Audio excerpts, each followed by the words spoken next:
Komisi Pemberantasan Korupsi mengumumkan telah menetapkan tersangka atas kasus korupsi pengadaan alat perlindungan diri atau APD di lingkungan Kementerian Kesehatan.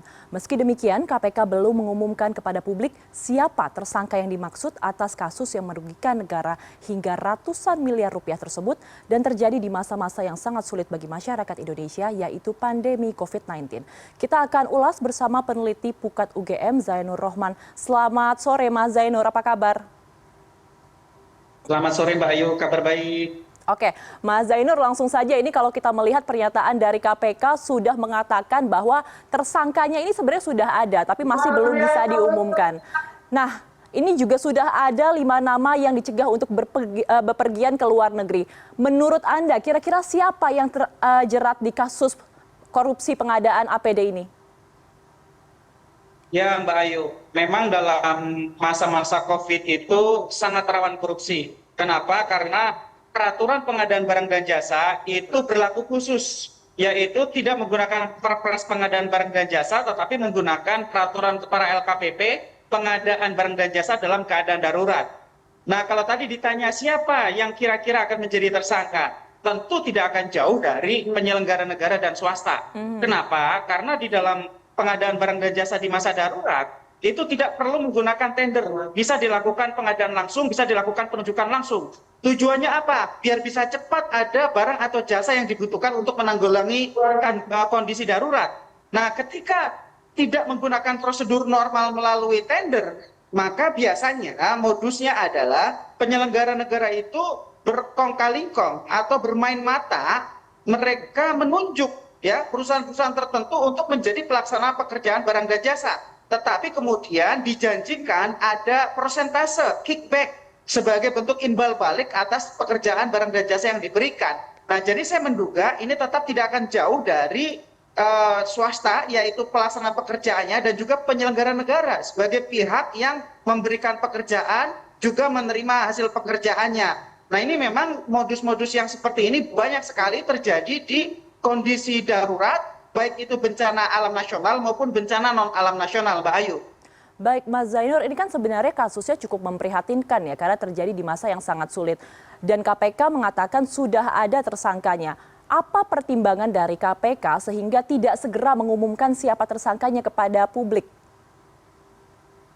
Ya, tentu sebenarnya kita publik menuntut agar KPK itu bisa segera mengumumkan tersangka, gitu ya. Kenapa? Karena jika pengumuman tersangka itu ditunda-tunda, justru akan merugikan proses penegakan hukum. Para pihak-pihak yang diduga terkait itu bisa mempengaruhi saksi-saksi, menghilangkan barang bukti, atau bahkan bisa melarikan diri. Kan mereka-mereka ini sebelumnya pasti sudah diperiksa dalam kapasitas sebagai saksi. Mereka-mereka yang merasa diri bahwa mereka adalah calon-calon tersangka, mereka pasti sudah akan melakukan langkah-langkah sehingga upaya KPK untuk melakukan penegakan hukum akan semakin susah jika KPK terus menunda-nunda. Nah, kalau ditanya apa sih yang menyebabkan KPK menunda untuk mengumumkan tersangka? Jawabannya karena memang di masa kepemimpinan Firly Bahuri, pengumuman tersangka itu dilakukan kalau sudah siap dilakukan penahanan, ya, sehingga biasanya ketika diumumkan langsung dilakukan penahanan. Nah, menurut saya cara yang seperti ini bukan cara yang terbaik. Ini bahkan bisa merugikan masyarakat. Misalnya gini, Mbak Ayu.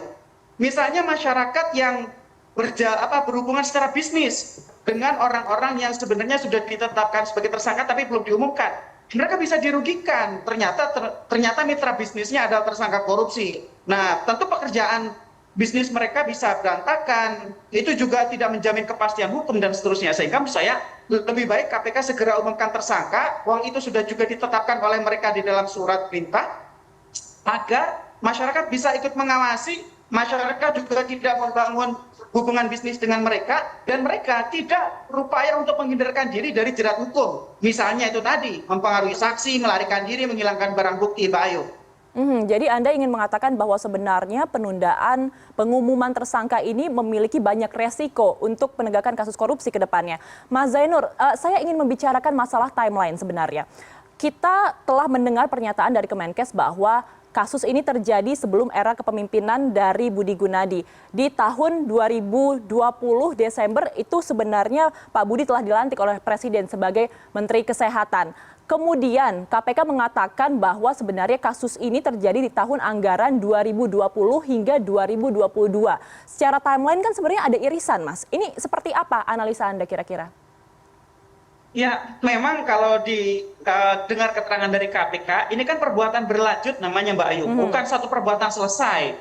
Ada serial, ada series dari perbuatan-perbuatan yang dilakukan oleh para tersangka, yang itu adalah perbuatan melawan hukum, merugikan keuangan negara, memperkaya diri sendiri atau orang lain, yang disebut sebagai tindak pidana korupsi. Nah, kalau tadi misalnya Pak Menkes menyampaikan bukan pada masanya, mungkin maksudnya adalah ketika awal mula tindak pidana korupsi itu dilakukan. Tapi kan kemudian setelah ada pergantian dari pejabat lama ke pejabat baru, bukan berarti kemudian korupsinya terus tidak ada gitu ya. Iya. Kalau kita tahu gitu ya, ketika ada pergantian itu kan sebenarnya COVID masih di masa awal-awal gitu. Betul. Sehingga saya menduga kasus ini memang bukan berhenti sampai di bulan Desember 2020. Kasus ini adalah kasus yang berlanjut dari 2020, 2021 dan juga mungkin bahkan sampai di 2022. Nah kan kita tahu Mbak Ayu, pengadaan barang dan jasa di masa COVID itu kan banyak sekali. Paket-paketnya juga banyak sekali. Ada APD, ada juga untuk pengadaan-pengadaan yang berupa alat-alat, obat-obat, alat kesehatan, dan lain-lain gitu ya. APD itu kan hanya salah satu dari sekian banyak jenis pengadaan-pengadaan di masa COVID-19.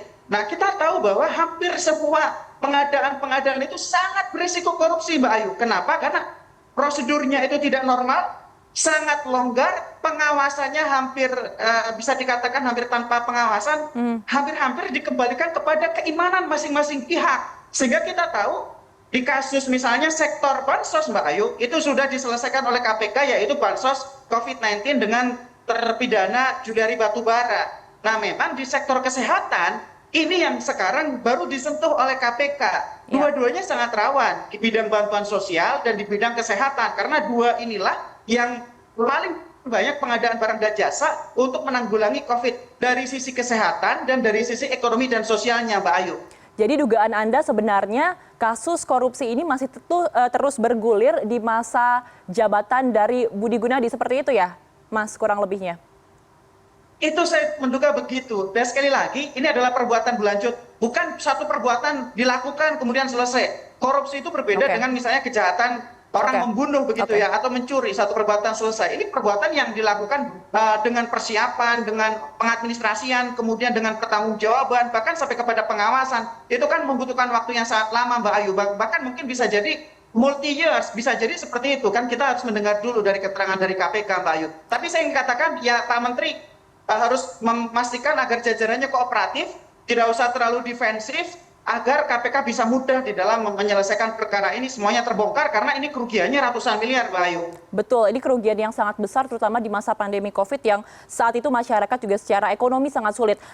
Mas Zainur, terakhir mungkin bisa singkat saja, dari KPK menyatakan bahwa kasus ini masih sangat mungkin berkembang.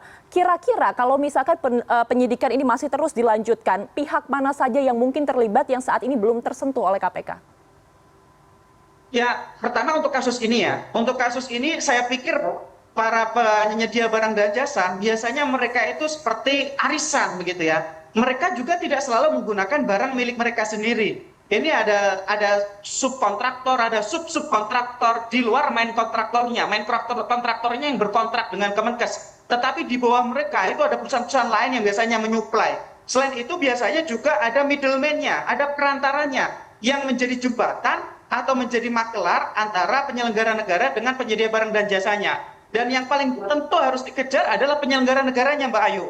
Oke. Untuk kontrak sebesar ini, tidak mungkin pegawai di level bawah, ecek-ecek yang tidak punya kewenangan, Mbak Ayu. Ini pasti pegawai dengan level yang tinggi yang punya kewenangan, Mbak Ayu. Sehingga KPK harus pastikan siapa yang punya kewenangan ya untuk melakukan pengadaan barang dan jasa itu. Ya, harus diperiksa semua, Mbak Ayu. Kita tidak ingin KPK terbang pilih, kita ingin KPK tuntas untuk menyelesaikan kasus ini. Yang terakhir adalah dari saya menduga kita percaya masih ada kasus-kasus lain dalam penanganan COVID-19, Mbak Ayu.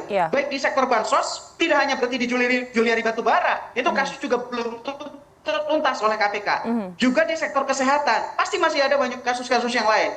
ini harus diselesaikan oleh KPK. Meskipun ini bisa menjadi pintu awal untuk kasus yang APD ini, tapi KPK tidak boleh berhenti. Harus dilanjutkan ke alkes, ke vaksin, ke bantuan sosial, ke juga bentuk-bentuk pengeluaran lain yang terkait dengan pengelolaan dana untuk COVID-19, Mbak Ayu. Karena memang ini dananya sangat besar, Ya. juga hampir tanpa pengawasan, melibatkan banyak sekali orang. Nah, mereka-mereka yang memanfaatkan situasi mencuri di tengah kondisi bencana harus ditindak secara hukum, Mbak Ayu.